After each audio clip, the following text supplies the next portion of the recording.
Energy. It is all around us, both seen and unseen. It affects all the lives within humanity, our great planet Earth, and the entire universe. It is a conscious, cosmic matrix, an ever-evolving cycle, creating, breaking down, and recreating. This is Connected with your host, Andrea Dragonfly. Andrea tells us that energy is the foundation of our human experience, intrinsically affecting every facet of our lives, our perceptions, choices, and actions, as well as the challenges, opportunities, and people we attract. So now, please welcome the host of Connected, Andrea Dragonfly.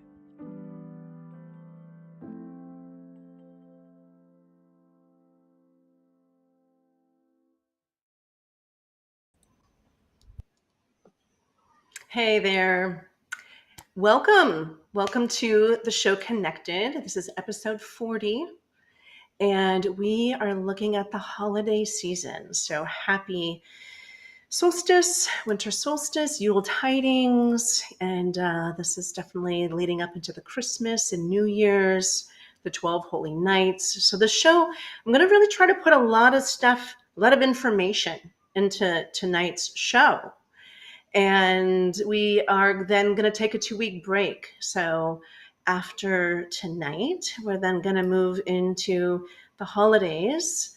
I'll also have some things listed on my media page to support us as we go through what I'm going to call the 12 holy nights. And I don't have that up there right now, but I am going to sit down and kind of attach some links so that that will be available for further kind of discovery, right?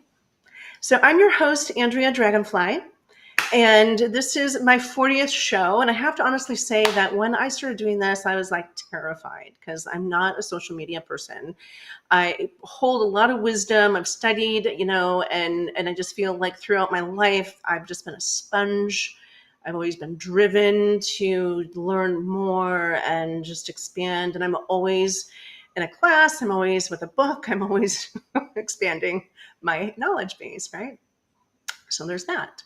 However, putting myself out there has never really been kind of like what's comfortable. So I appreciate all of you for hanging with me and walking with me on this journey, because to talk about how everything is connected is just overwhelming for me sometimes. Like looking at tonight's topic, there's so much that can be said about tonight.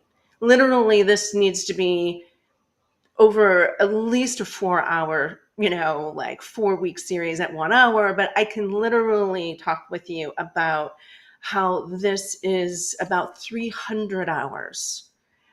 There's so much about this time of the season that we have forgotten. And we have forgotten because we forgot where we came from. We have all these different stories, and all the different stories are conflicting with one another, right? And so over time, over the last couple thousand years in particular, we have really forgotten where we come from. So when we have this very significant event, which is winter solstice for the Northern Hemisphere, summer solstice for the Southern Hemisphere, these events have been going on since the beginning of humankind. And, and they've shaped us. And looking at what are we celebrating even right now? Like, we all have our own version of how the season has come through and what we've chosen to, celebrate and hold on to and be part of our holiday traditions, right? So it's always very interesting because to be able to land this in so many different traditions of our human origins is so overwhelming for me. So I'm going to just let you know that whatever comes out tonight, there is so much more. It's kind of like picking up a piece of like a little teeny tiny sand granule on the beach and saying, okay, we're going to talk about winter solstice, when there's all sorts of sand granules that create the beach. That is what we're really like up against. That's how I feel many times, because, solstice has been significant in all cultures in so many ways.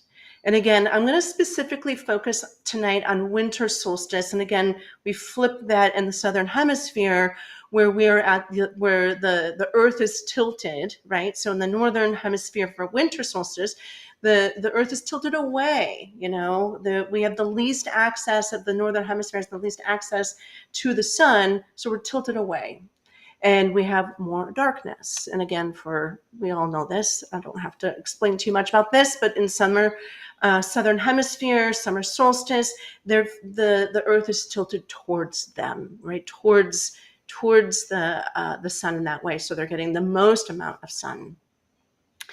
And so in the journey that we're going to have this evening, I'm going to go ahead and just bring forth some of what I talked about last week.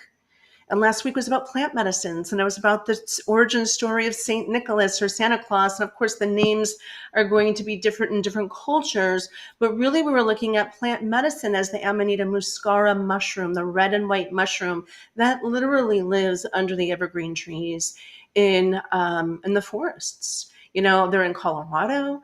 They are throughout North America. They're out throughout Europe. They're into Scandinavia, up through, parts of Siberia. I don't really know all the different places that they exist, but the story really comes from being able to go into an alternate state of reality, going into the darkness and being able to offer these gifts.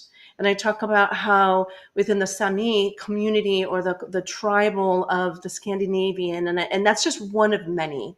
And of course, there's many different names of these communities, but that's one that is commonly known in Scandinavia. And even if my pronunciation could be off, I don't necessarily know that. But what we're looking at is, for centuries, this was that time of the darkness, of coming into the dark and coming into the extreme, harshness of, the climate.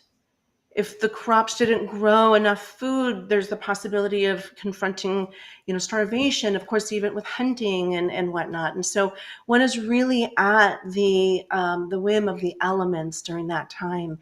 And this was where they would wait for the reindeer to go underneath, and eat the mushrooms under the evergreen trees, because much of the vegetation has been frozen. So it's what's available. And I know that I may not have mentioned all of these things last time, so it's kind of like I like to reframe, because I see the things I missed before, right? There's so much to talk about always. So, and then they'll hunt the reindeer. They'll feast on the reindeer. I like saying slay the reindeer, because we have the reindeer sleigh. The DMT that lives within the mushroom is also this, we call it flying, there are all sorts of psychotropic plants that, when are ingested in the right amount, because they can be toxic and they can certainly make you sick, but in the right amount, it transports you into a non-state of reality. It's like this flying energy. Even witches flying on broomsticks during Halloween is where they're using psychotropic plants to convene with nature, to offer. And this is how the wise women, the witches, and it's not just women, the men too, those who were connected to the earth, learned how to use these plants for specific things, right? It's also where we learn the doctrine of signatures, which is what plants have, that say, hey, we're going to show you on the way that we grow, how we grow, that there's something about us that can work on the human body, right? So like the doctrine of signatures, horehound, for example, has all these little hairs growing on the stalks of the plant, which mimic the cilia of the throat. So that's doctrine of signatures. Plants have these different ways to communicate with us. But when we go into plant medicine and we really go into commune, we can communicate with the consciousness that's there. And I also talked about plant medicine as a tourism, and how within the evolution of humanity to this very point, to this place where we have come into, even our newer generations having a very kind of like, what is the words here? The words are that, hyper stimulated lifestyles with the video games, right? Like people don't just read books anymore. It has to be movies. We give the iPad to the children at how many months old now? You know what I mean? Like 20 years ago, that started. I remember raising my own children and knowing that, no, I'm not going to do that early. Like my kid's dad and I were very significant, very specific about holding off on that until they were older. But that was the beginning of all of that, right? 25 years ago, 30 years ago. And now where we are right now is, airplanes. You have that iPad and that baby is watching that at 3 months, even earlier, right? Because it's stimulus. It's activating them, it's entertaining them. And now people are moving to plant medicines because they want to be entertained. They want to know it all. They want to have all the different medicines. And when we do that, we actually lose the reverence. We lose the relationship. And then these dark energies can come in and they can really come in hard and they can give it to us. When I say us, I'm talking collective us, can give it to a person and saying, you want to understand the greater cosmic spiritual forces. Well, there's good and there's helpful and unhelpful. There's good and bad. There's, we have the benevolent and we have the malevolent. And sometimes those malevolent energies will come in and they will give a person a real experience about what it means to have an attachment or a psychic attack or a spiritual attack, all these things. And these energies, this is also not a one theory, not a one life theory. This is multiple life theory. And sometimes these energies will take people out. They will suck their life force out. And I've seen that. I've worked with people who have had that happening to them through ayahuasca ceremonies down in Peru, through the wrong communities that they got affiliated with, through other people who are living in their ego, wanting to interrupt and get into people while they're on plant medicine and try to do hypnotherapy, try to do some sort of wound healing and imprint clearing. But the medicine is so much more conscious than humans. The medicine is so far more intelligent and knowledgeable and divinely connected than humans. We are on the ego journey. So if any person is trying to get into your energy space when you're under the influence of plant medicine, that is a no-no. That is a wrong energetic and will mess with people. Both the person, even the person trying to push their agenda on the person in the medicine and the person who is at the effect of that person. So we want to be very careful. I also mentioned about how plant medicine has become the spiritual practice, and that also is a no-no, especially coming from the multiple branches of wisdom traditions, within the esoteric mystery schools in particular. They absolutely don't they don't encourage plant medicine ceremony at all for relationship with the unseen, because they know the darkness that comes through that. Now, on the other side, with the earth-centered indigenous who do a lot more of that, you have to have a mediator. The shaman is the mediator who knows how to mediate the dark shadow elements, the malevolent forces with the good. And so you want to make sure you're with somebody who really knows that element. And of course, for the most part, people have very decent, good, experiences, but there are these things that absolutely happen. So I just wanted to bring that in, tie it in to last week, kind of always just do a little recapitulation of what was just said last time. Again, if my language is too much, I know that word is kind of out there for people. You're welcome to add comments. This is a live show. You can always call in if you choose, which would be wonderful. And the phone number is at the top of the screen. So there's that. You can definitely ask questions, all the things, whatever you need, right? If you need me to clarify. But as we move into solstice and we look at how plant medicine, again, was tribal, it was taking care of the village. And then, of course, there is the feasting. And so we're bringing it into Yule. So this is winter solstice. There's, the Yule is definitely the name within the Celtic calendar, the wheel of the year. And the dark nights of the year. And so this is where we begin to really look at the celebrations of light, the celebrations of the sun returning. So again, when winter solstice comes, we go through again the darkest nights of the year, and then the sun will begin to return just like another minute earlier. And then as we move through the solstice into the beginning of winter, the sun returns. And little bit by little bit, right? And I know most of you know all of this. This isn't like, new for most people, right? And then in the summer solstice, so the light begins to return during winter solstice. And for 6 months, 3 months, we hit equinox. We hit that spring equinox, and this is where the earth is at balance with the sun. So if at winter time the earth is tilted away from the sun, spring equinox, we come into alignment with the sun in equal measure. So we have, equal days, 12 days of light, or 12 hours of light, 12 hours of darkness.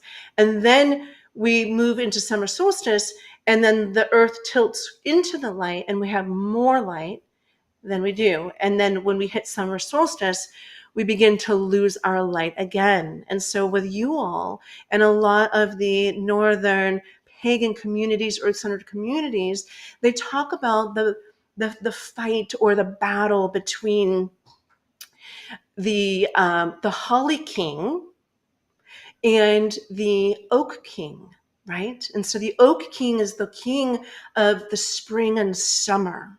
And the way that the lore goes is that usually at the solstices is where they have their battle.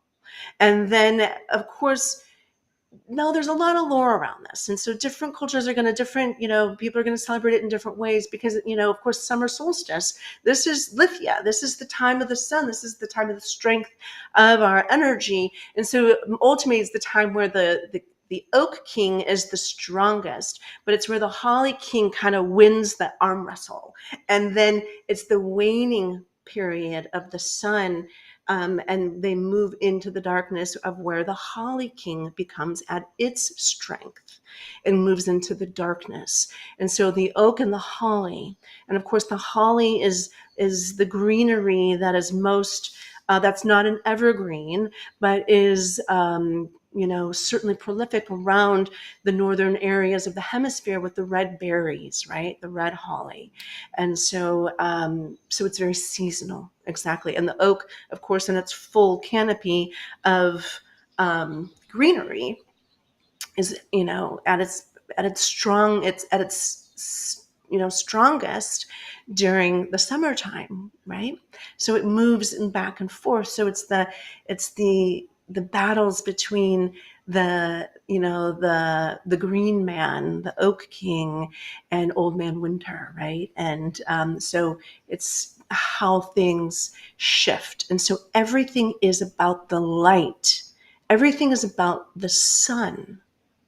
And so when we're working with these celebrations, and even before the Christ energy came into Jesus, and I say that because this is why I say there's so much information that we forgot how, where we came from and what the real truth stories are within our history of humanity. Like most people see Christ Jesus as one being born on Christmas. And that's not exactly true. Actually, that's not true. The Christ came into Jesus for 3 years when Jesus was 30. But the Jesus vessel had to be pure in order for that Christ energy, the God Christ energy, to come in. So we're going to get ready for a break here. And when we get back, we're going to dive into that, because now we're going to tie the birth of Jesus into the return of light, right? And if we're going to also tie in the 13 holy days and nights, which are also a really big part of all of this as well. So we're going to take a quick break.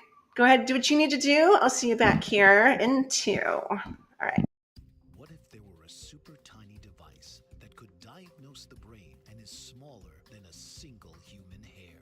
What if you could see inside the brain to help an epilepsy patient during surgery or to help the fight against Parkinson's disease?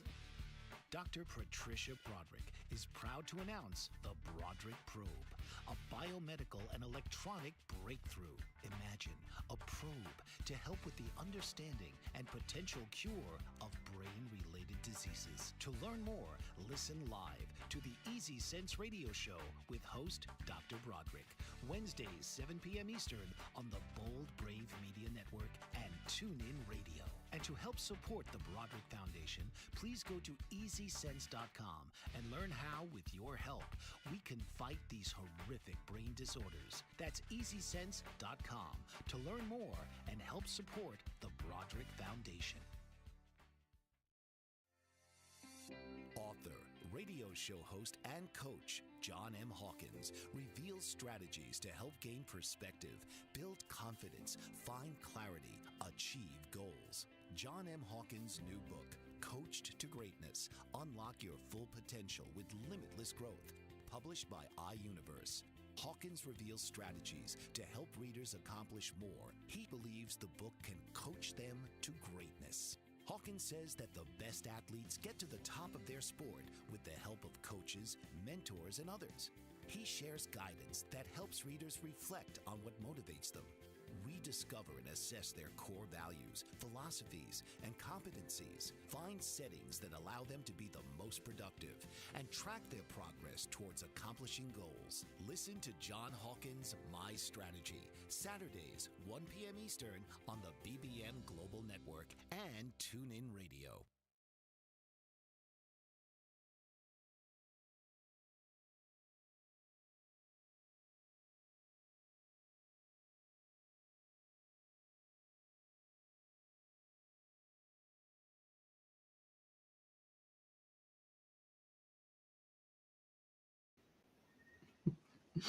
Okay, welcome back.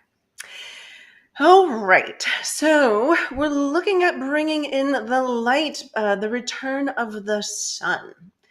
So what I was just saying is that we often think about Jesus's birth being at this time of the year, December 25th, December 24th, 25th. And again, there is so much to be said about this that it would take a few different shows. And again, I also always want to just give my disclaimer that as I talk about this, I'm always coming from a perspective. And the perspective is that, add to what I am sharing, that there can be infinite ways to share this information. And of course, different teachers speak different ways, and everybody can get different things from, different delivery styles and all that kind of stuff, right? And so I just want to remind everybody, take this, allow it to fill your energy field, take what feels right. You can discard what doesn't.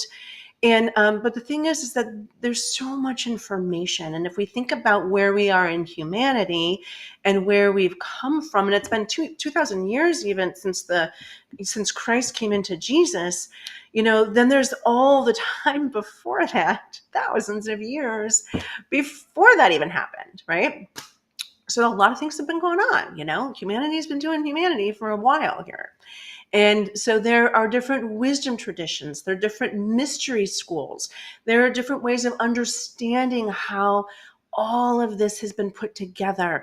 And as we evolve in our consciousness, we begin to see how everything is so multi-connected, multidimensional.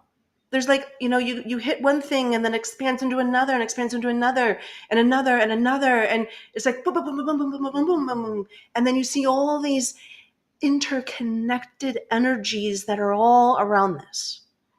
And so as humanity has evolved over time, we have these different ways that we've related to the return of the light, because the way the world has been operating with the equinoxes and the solstices has been this way since time, since eternity, since the beginning of our eternal nature on the planet, since the first time we arrived in some form of consciousness. And the consciousness, and and I was realizing this, that here I am, episode 40, and I haven't ever really talked about the origin stories of the ancient texts, of where we really came from, of religious dogmas and the Bible and the Quran and all of the different, sacred texts. So there's so much information that I haven't even really brought forward yet. It's like, who are we? Where did we come from? Where are we going? What is this all about? Right? And, and many people I've been talking to, like this isn't a simulation, and that, there is no spiritual higher cosmic energies out there. You're like, this is it. We're in this crazy simulated, program, and then we die. And it's like, and so I feel like this is the whole reason why I've started doing these shows. I don't know where this is going to lead, but just getting this information out, and whoever it lands with is an invitation for you to talk to and do some research and talk with other people about it, right? Because we have to evolve ourselves as a human species, right? Okay, so getting back to Jesus's birth and the innumerable mysteries, prior to Jesus even, coming to the planet, before he even was born. So I'm going to start with the ancient mystery schools, even going back to Egypt, going back to the times of, there's so many different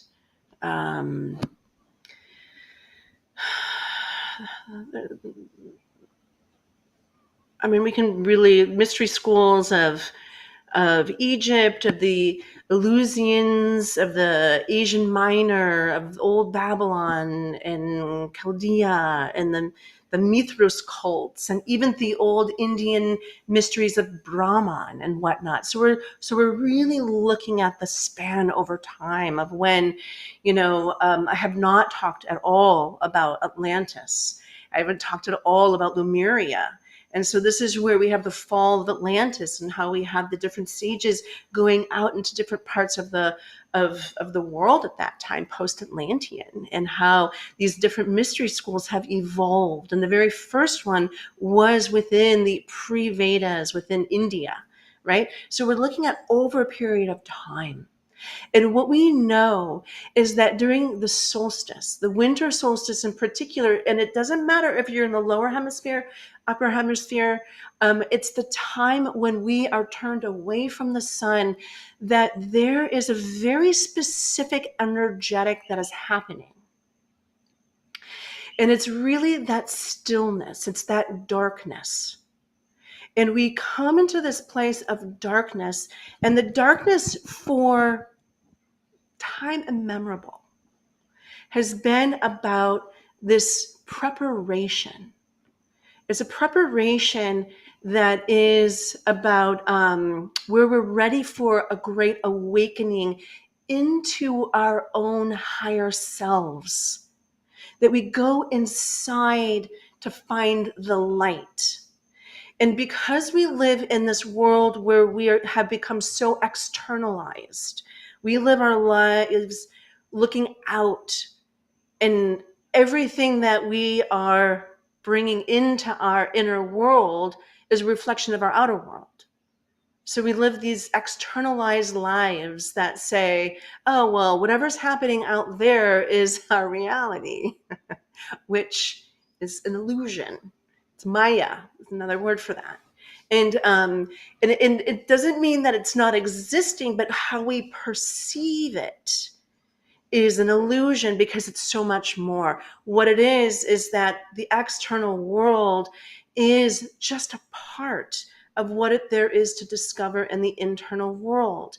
Now, in the earlier part of our humanness of Earth, because we become very densified in these flesh bodies. We were much less dense. We were much more lighter and fluid in the way our bodies were. And I know that's hard for you to understand right now because I haven't talked about the background of all that. I haven't talked about the history of all of that.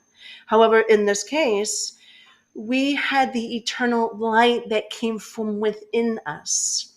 Before the light, this is where it gets complicated because it's about what we know, what we're connected to, where's our consciousness. We all have these different levels of consciousness. And so again, we're looking at that internal light. And when we find the light within us, we evolve. We move into a higher plane of awareness. And so this is about evolution. This is also about, if we look at the seasons, if we look at the wheel of the year, and I've talked about this way back at summer solstice, and about how we go through these 6-week seasons of the life, death, rebirth process, right? Now, Halloween, Day of the Dead, Samhain, all of those, November 1, they were the death ceremonies. Now we went through 6 weeks of composting. Now we come to Yule. We come to winter solstice. This is where the material body dematerializes in the compost, and we come back to our spirit body. And in that spirit part of ourselves is the next evolution of us moving forward. But it's also that place where we are reflecting. It's that place, and I've talked about this numerous times, about when we have our life to death body, which is what we're in right now, then we have our death to life process. We have to reflect on who we've been throughout our lifetime so that when we reincarnate, we're evolving. We're taking that experience and now we're preparing for the evolution of that and moving that forward, right? And so we're looking at that. Now here, we're doing this in a year's time.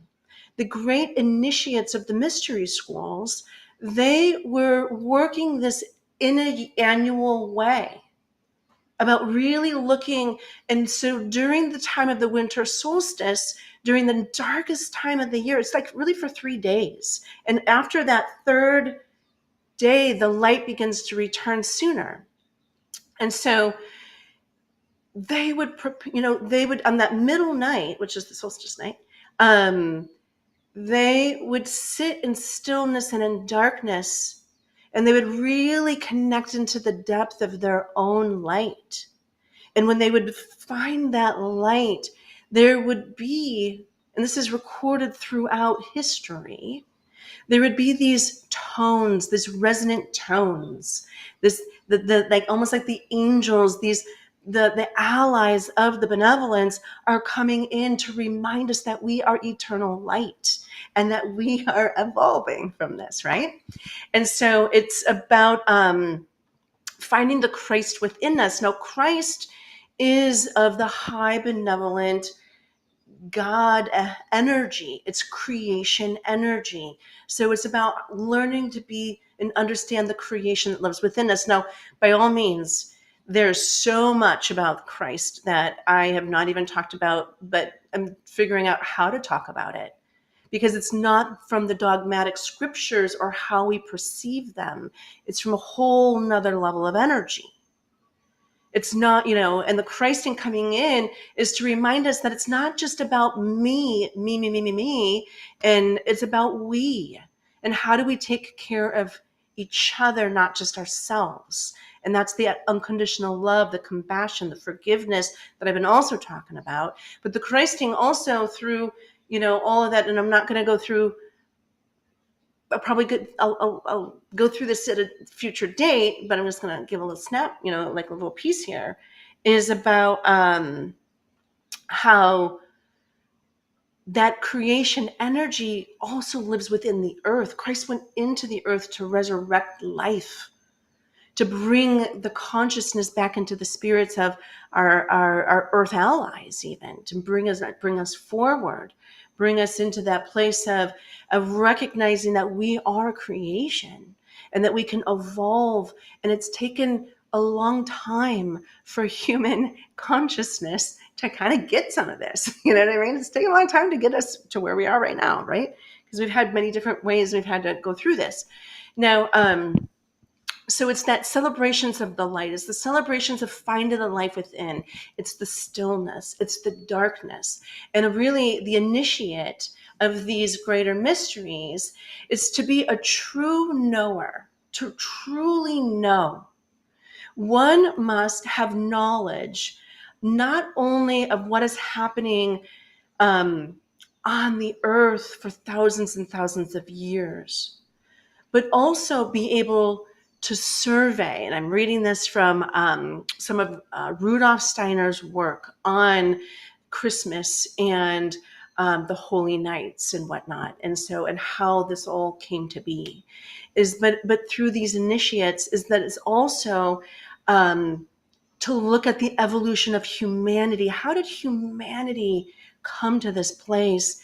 And also connect deep into the cosmic fabric, connect deep into the realization that, through contemplation of eternal truths, we come into this next level of light, of awareness, of awakening, of love, of compassion, of creation. But it's through this deep contemplation. And this is the next 6 weeks. This is the next 6 weeks. Now we're also looking at the Holy Nights. And the Holy Nights literally, okay, so I'm going to move into that. Thanks for bearing with me, because there's just a lot of information, and how to put it all together is something I don't necessarily know, how to do that, in the best way. So thank you. But so here we are. We're these beings who take this time of the season and take it inward, right? And so we can expand with this. Now, it is believed that when the Christ came into Jesus at 30 years old, it was through the baptism. It was through the baptism of John the Baptist, and this happened on January 6th. So January 6th is this holy day. Now, over time, so that was actually the birth of the Christ, because God could not literally be born into the human body, because God energy is of such a high light vibration, it would destroy the body. I talk about how these bodies are dense. They've been densified and they're full of matter. And we're talking about extreme light and extreme, so the Christing could only live within the Jesus's body for 3 years, because the light vibration is so intense, it would destroy the body. Now, we also know this from other great spiritual gurus who come in, and I use that word guru, but can be any kind of spiritual teacher. And usually if they're born, they usually will die in their 30s, because the body, they're not nearly, of course, they're not the Christ energy, but they are these beings that are of a higher vibrational existence, and they come with the greater wisdom, and so they come into these bodies as these great teachers, and most of them will die by the time they're in their 30s, because again, their vibration is so high, the body can't function with it any longer than that. Okay, so that's also something that has been known over time. And who knows? I mean, if that's shifting and changing over time, we're evolving. Everything's evolving. So there's all sorts of things, right? But that's one thing. And so when the Christ came into the Jesus's body, um, that was on January 6th. And now there's just a lot of different things. So we're looking at 13 days prior. We look at December 24th to the night of December 25th. This is also right at solstice time. This is also right at the light. And, the big thing is that out of darkness of matter, a higher man can be born into the human soul or the spirit. And I talk about how we have these different energy bodies, the outer layer being the physical body, the inner layer being the emotional, mental body, the next layer being the soul body, the next layer being the spirit body. Now, that's just the bare minimum, because we could break those bodies even further into the etheric body, the astral body, the sentient soul, right? There's multiple layers within these bodies even, right? So, but this is where, through the darkness, and we come in contemplation, is this where we move into the cosmic universe. This is where we contemplate the origin of humanity, where we have all come from. And then we bring ourselves into the cosmic place that we can expand. It makes me think of Gandalf from the Lord of the Rings. I love that movie because there's so many poignant points to that movie. But where Gandalf is, if you have any connection to this movie, is fighting the fire Balrog, the fire demon. And he's fighting his, the fire demon is, first of all, it's a primordial being, but it can also be a mirror to Gandalf fighting that part within himself, his own demon, right? And then he moves from falling through the mountain to being at the top of the mountain, and he wins the battle, and then he's contemplating the stars, right? So in that place, he moves from Gandalf the Grey into Gandalf the White. It's the evolution. We're moving and upgrading into these next levels of wisdom and power. And power, of course, to be able to wield power, we have to have a very, responsible relationship with it, because otherwise there's incredible amounts of karma that will be dealt with, that can impact us on great levels. Okay, so we're going to take a quick break from there. I'm going to take a quick drink of my water. I'll come back in 2 minutes and we'll finish out all of the 12 nights and how this all pulls together afterwards. All right, I'll see you. Did you know that your beliefs create your entire reality, but it's the subconscious beliefs that do most of the creating? Belief shifter and life coach Shiraz can help you identify those limiting beliefs and eliminate them, often in a single session. Like, it was almost instant. Like, I had relief right away. Creating better health, relationships, careers, and finances. Let Shiraz help you step out of safety and into awareness. Definitely something's happening. It's like a flow inside. It feels good. Whether in person or online, Shiraz provides personal coaching, belief shifting. Visit Shiraz at energeticmagic.com or call 416-529-7429. Energetic Magic on the BBM Global Network, Tuesdays at 7 p.m. Eastern. Find your greater happiness. Be well. Be aware. Be magical. Are you struggling to care for elderly parents or a spouse? Do you wonder if being a caregiver is making you sick? Are you worried about taking time off work to care for elderly parents and balance work, life, and caregiving? Has caregiving become exhausting and emotionally draining? Are you an aging adult who wants to remain independent, but you're not sure how? I'm Pamela D. Wilson. Join me for the Caring Generation radio show for caregivers and aging adults, Wednesday evenings, 6 Pacific, 7 Mountain, 8 Central, and 9 Eastern, where I answer these questions and share tips for managing stress, family relationships, health, well-being, and more. Podcasts and transcripts of the Caring Generation are on my website, PamelaDWilson.com. plus my caregiving library, online caregiver support programs, and programs for corporations interested in supporting working caregivers. Help, Hope, and Support for Caregivers is here on The Caring Generation and PamelaDWilson.com. Okay, welcome back. Okay, so we're looking at how this time of the season really brings us to this opportunity. It's an opportunity, and the great mystery initiates throughout time had known this, and it would go through different cultures.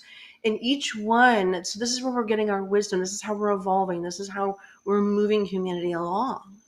Well, then the Christ comes, right? I'm sorry, then Jesus comes. And so there is within the Bible, right, the great story of Jesus's birth. And there's a lot of talk about when all that was, because of course we have an astrological event of the three kings who come and bring the gifts, right? And this great astrological event, I do believe, is where two planets come together during that time to create what we know as the Christmas star. And I believe we actually just had that happen in 2020, where, you know, I think it happens every 800 years. But the astronomers back at those times knew this event was coming, knew that there was a very significant being born, because even the Jesus who was born had to be almost of the purest incarnated energy for the Christ to come into them at 30, right? And whether you know this or not, but you know, and so it was a significant event. Did it happen right at Christmas time? Some people say September, some people say whatever, but we're really looking at the birth of Christ from 13 days prior to January 6th. I know it might sound really confusing. I am going to put a whole lecture series on my media page that you can read through that might help understand some of this. Because the 12 days of Christmas, of course, there's that Christmas song. It really has nothing to do with the Christmas song. It has to do with being human and what we go throughout our human incarnated life experience. It's the trials and the tribulations. And so when I was taking an astrology class a couple of years ago, and I learned about the 12 nights of Christmas through that, but also through Rudolf Steiner's work in anthroposophy. And anthroposophy is the study of, well, I guess it would be really good to understand, like, anthroposophy is the study that Rudolf Steiner, who is one of the great seers and clairvoyants, it's also wisdom tradition, very much like theosophy and Gnostic, understandings of what has occurred over time and, throughout our history. So he has been working with the consciousness, these energy beings. And so he's been able to write down innumerable lecture series and has an incredible library free to everybody who's interested in checking it out. There's anthroposophical societies all over the world. There's people running groups, and this type of information is everywhere. That it's becoming more and more popular even. Rudolf Steiner was at the turn of the century, from the 18 into the 1900s. But his philosophy is phenomenal. And with all the different wisdom teachers I've studied and all the different relationships and connections of truth, he has a repertoire of information that is of the highest truth. And I firmly encourage people to check out his work. And that was what I'll put on my media page for people to check things out on. So we're looking at these 12 days of Christmas, which are ultimately 13 days and 13 nights. And they really kind of coincide with even the 12 months of the year, the 13 moons of the year, and the zodiacal beings. And so what we don't necessarily recognize is that, I haven't talked too much about all of this, but these are the zodiacal beings. These are high conscious beings that when we have our astrology charts, which are our natal blueprint, which tells us kind of more or less everything that we're coming into this incarnated life for, which is brilliant in so many different ways. All of this is available to us. And so through the Star Wisdom course I was taking, it was looking at each of these 12, 13 days and nights through the year, and how we can actually work this within ourselves, which is also a lifetime. So I talk about how there's these fractals, and a fractal is like a system within a system within a system within a system within a system. It's like it can get, microscopic, or it can go macroscopic. We can get bigger and bigger and bigger, a fractal that gets bigger and bigger. And so like a fractal of life, our whole life from birth to death is a fractal of 1 year, right? Fractal of the seasons. And so it just, that's a whole nother show. Fractals. Oftentimes I understand it far better than I know how to articulate it. So bear with me on all that. So anyway, yes. So the way that Christ's birth did come around to be at Christmas time, at the December 25th, is the beginning. And so the 12 days of Christmas starts on December 26th.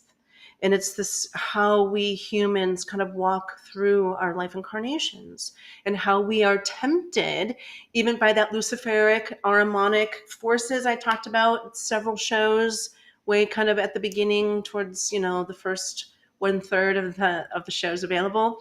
And so how we actually navigate through that, how we evolve ourselves. And so it is a fascinating journey to kind of look at this. And of course, I'm not going to go through all the details because I don't have the time here. Again, I said this could easily be 4 shows, right? And that would be one in itself. But I am going to put some information up so you can check it out and look into it further. I know that within that star group of astrology, we looked at it over a year, but the let's see if I can even get the word out of my mouth. The anthroposophy groups even look at it within those 13 days and nights that prepare you for the whole year. And so again, that's a fractal, right? And so this is where that true understanding of what is it that, who are we? What are we doing here? Even the understanding of the Christ and the Christing and Jesus and all of that has gotten so skewed from what some of the ancient texts see and talk about, because it's about how we evolve. It's about how we evolve into higher consciousness, how we take care of each other along the way, how we're not like, exclusively, cutting people out of our lives, but how do we invite them and then, inclusively bring them in, because we're all in this together. We're walking each other home. That's a Ram Dass thing that I love. It's a quote. We're all just walking each other home. We're all just helping each other evolve. We're all in this as we grow one another together. And so we are at that point. We're at that time of the season of the Northern Hemisphere. And I invite you, through whatever your holiday is that you're celebrating, is for solstice. And for many of us, for here in Hawaii, because of the time zone, that's tomorrow night at like 11:15 or 11:18 p.m. But that's 3 hours behind Denver time. So that will be at the very wee hours, early hours of the of Saturday the 21st. So tomorrow night for many of you, and even into, wherever you are in the world, if you're further into, Europe and those areas, you might be getting it even, more towards the 22nd. And so I invite you to contemplate, What is it? What is it all about? What is the evolution of humanity? Who are we? What are we doing here? Where are we going? Are there really benevolent beings out there? I laugh at that just because I've been running into people that don't believe that. And can we find the light within ourselves to evolve us, to really spark us forward in a whole new level of awareness, that leveling up? And I also invite you, because we're not going to see each other for the next 2 weeks. So I believe it's the 6th or maybe it's the 8th or somewhere in there of January is when we'll come back, continue talking about our allies. But, play with the 12 days of Christmas, 13 nights of Christmas. And then, and this is the time of that deep reflection. It doesn't just have to be on solstice night, but I invite you for the next 6 weeks, because February 1st and 2nd is when we move into Imbolc, and that's where we move into the spark of consciousness, preparing from spirit moving itself back into materialized form. I talked about how Samhain, or Day of the Dead, all of those ceremonies, we die, and we compost our physical form, our particle form, and now we move into wave energy. Wave energy is winter solstice. Wave energy carries us to Imbolc, where the spark of consciousness comes in, and we begin to grow ourselves again in material form. So we have a 6-week window of being able to be totally in the stillness, totally in that dark phase of the season of the year, to reflect and grow and evolve so that we can be even greater and better beings in this next year to come. So anyway, I wish you all an incredibly beautiful holiday in whichever way you celebrate it. I wish you guys beautiful peace, stillness, growth, all the things. And of course, if you would like to reach out to me, you can always reach out to me on Facebook or Instagram at connected.dragonfly. You can reach out to me at my website, which is andreadragonfly.com. Check out my media page when I get some things up there. I know I'm a little bad about that, but I'll get that up there because I really think it's important for you to check out if you're interested. And there's all sorts of other ways to do that too. So even just Googling or YouTubing it or whatever, right? So, but again, happy solstice, Merry Christmas, Happy New Year, Happy Hanukkah, Merry Kwanzaa. I mean, this is the time where we celebrate. And this is the time where we celebrate the return of the sun and the evolution of us moving forward. So to all of you, peace on earth and be well. All my love. This has been Connected with your host, Andrea Dragonfly. Join Andrea each week on an extraordinary journey, exploring the consciousness of energy and how you are connected. Thursday, 9 p.m. Eastern on the Bold Brave TV network.